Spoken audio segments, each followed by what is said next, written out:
The Philippines manufacturing sector largely remained stable in October, with some signs of weak demand tempered by improved business confidence.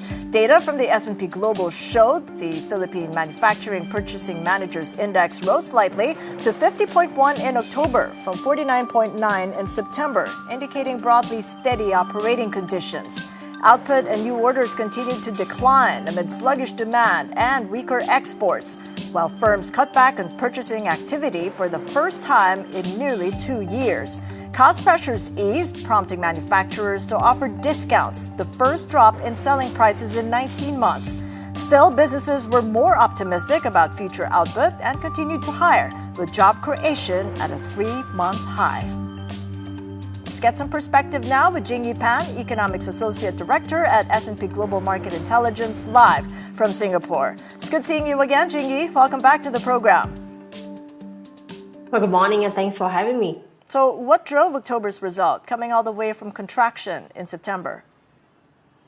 Well, certainly, Katie, as you mentioned, that we had the number above 50 again. 50.1 is the reading. Now, while this itself actually is back in expansion territory, I think it's characterized a little bit more by just a more stabilization of conditions. Certainly, things picked up from last month, which was the first below 50 reading we've seen in a while, and that the latest one, of course, did see output, which is very closely related to industrial production. That had actually shown a more shallow decline at 49.8. So it's really representing a stabilization of condition. And on the positive side as well, as you mentioned, we have the confidence picking up that manufacturers in the Philippines are perhaps more optimistic that the overall growth situation will actually improve. And of course, on the employment side, we did see that actually picking up as well. So those are the good signs, but I think it's also one where we are seeing importantly as well that demand condition remained quite subdued. In fact, new orders fell at a sharper pace, and that is with new export orders falling for the first time in a while as well. So this is really representing, I think, reflecting the kind of worries we had in terms of trade tensions coming through to actually impact the manufacturing economy in a more pronounced phase, especially now that as we enter the final quarter of the year, the tariff settled in. So I think that is something that we have to watch. And as you mentioned, that's also affected purchasing activity, how much manufacturers themselves are buying things. So I would say that it's quite a mixed bag at present with the reading itself, despite the fact that the headline number has climbed back above 50. And I think generally in line with the prediction, our forecast as well. I think we're going to see a slightly weaker fourth quarter, and that's not unique perhaps to Philippines, but for a lot of the Asian economy. Stabilization of the conditions. Let's take that into perspective, because the contraction in September is the third in over 4 years. When we talked last month, now March was the last time PMI fell below 50.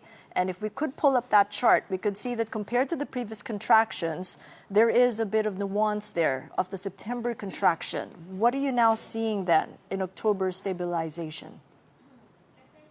Certainly, I would say that it's a mixed picture. To a large extent, this was brought up by, sub-readings, including, like I mentioned, employment. But I think it's important to point out when we look at the reasons for why employment had risen, that was largely due to the fact that there are some of this easy hiring around the Philippines manufacturing sector, and as well as also some of the delivery times that has actually lent a more pronounced pace. While that typically is associated with stronger demand and therefore helped push up the PMI. But in this case, it's also actually due to some of the supply congestions as part of what we're seeing with the tariffs and whatnot.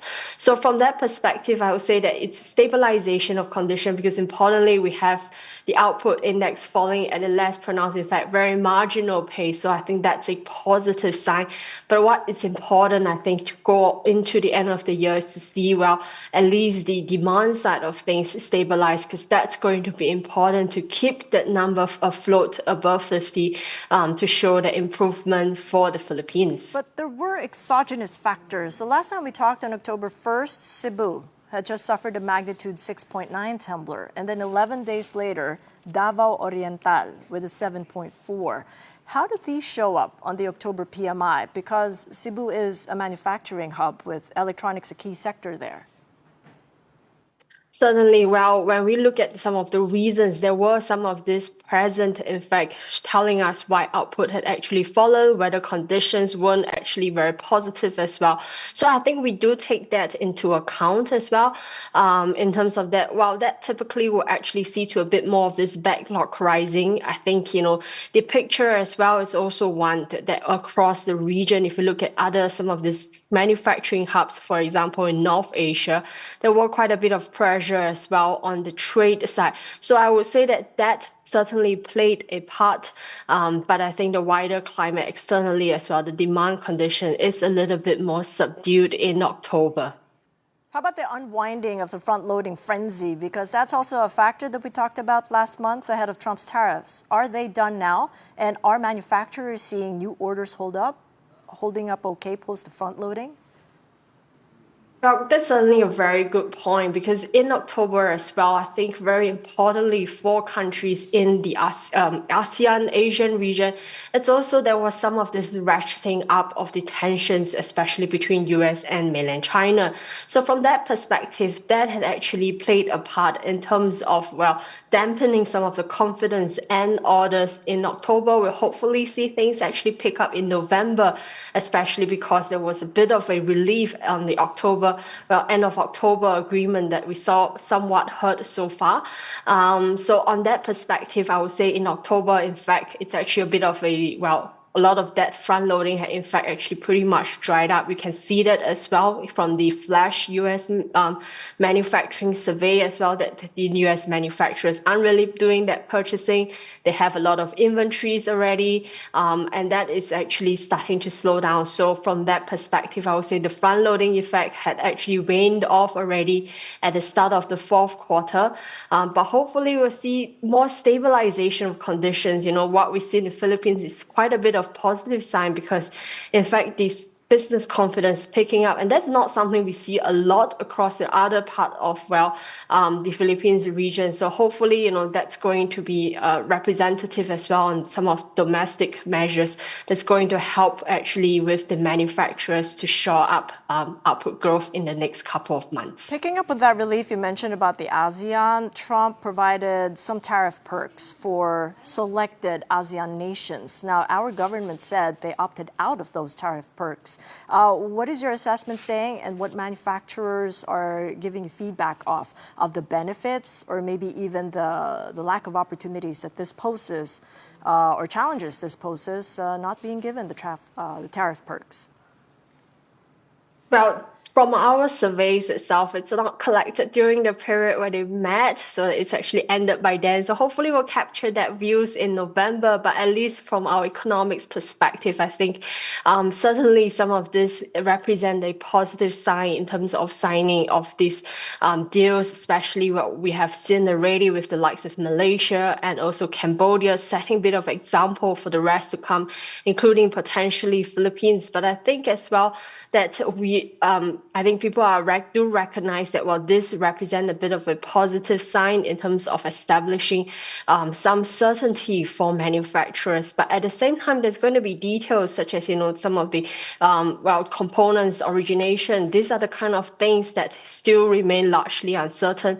So I think that's going to be something that's people will look into the likes of Malaysia's deal to see how that is going to be further settled down. And in that perspective, I think that model may at least assume to be something that the likes of Philippines and also the other ASEAN countries may actually adopt in their deal. So hopefully that's going to actually reduce uncertainty altogether in the short term. We've got 2 more months before the end of this year, and as you can see the chart there, September, October, we're seeing a bit of a rising trend, but 1 month doesn't a trend make. You did make a mention of how important the fourth quarter is. What sort of comments are you getting now from manufacturers as the Christmas season rush nears?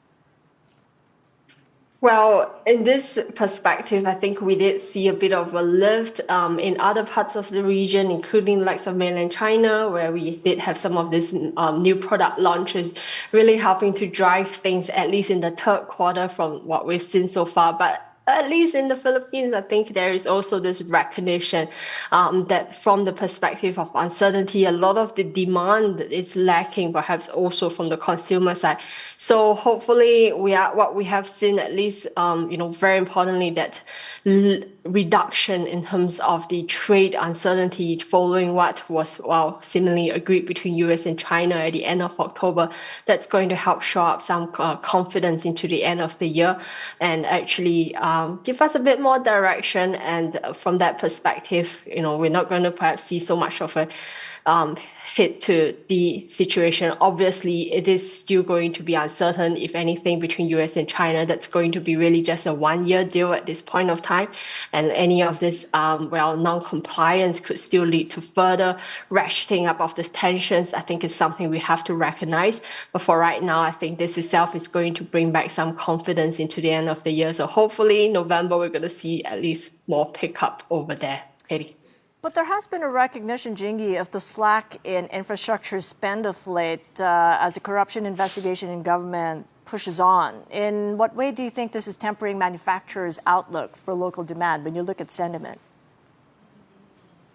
Well, certainly, I would say that is something that's going to be taken into account for GDP growth, but at least on the manufacturer side, well, fortunately or unfortunately, we don't see so much of that actually getting mentioned in our surveys. I think a lot of the focus have been what we've just talked about. It's a lot on what the tariff is going to mean, because like we mentioned in the past, it's not just a direct effect on Philippines manufacturers, indirect effect on our trading partners, the ones who may be demanding goods manufactured in Philippines from across Asia as well. So that's still the key topic, I'm afraid, that we're seeing. And of course, jobs. With the pending seasonal effect, how are employment conditions looking, though? Any signs of job growth, albeit seasonal, if any? Yeah, well, we are in the October month still seeing a marginal rise in terms of employment. And I think that's really a positive sign, despite the fact that demand had fallen at a sharper pace in the October PMI survey. So from that perspective, I think it's actually reflecting that Philippines manufacturers themselves are still expecting future output to rise. To some extent, I have to caveat again that what we have seen in October represented as well better hiring activity. It could be because of following what happened with the weather conditions and whatnot. People are coming out to actually seek employment a little bit more. But from that perspective, we did see an improvement in the workforce capacity. So hopefully that's going to be actually a positive sign for production moving down the road. At least we have future sentiment, which is a representation of confidence, really picking up to one of the near-term highs that we've seen in August. So that is a positive sign there. All right, we're back above 50 then, 50.1 for October. Thank you so much, Jingyi Pan, for your insights of S&P Global in Singapore.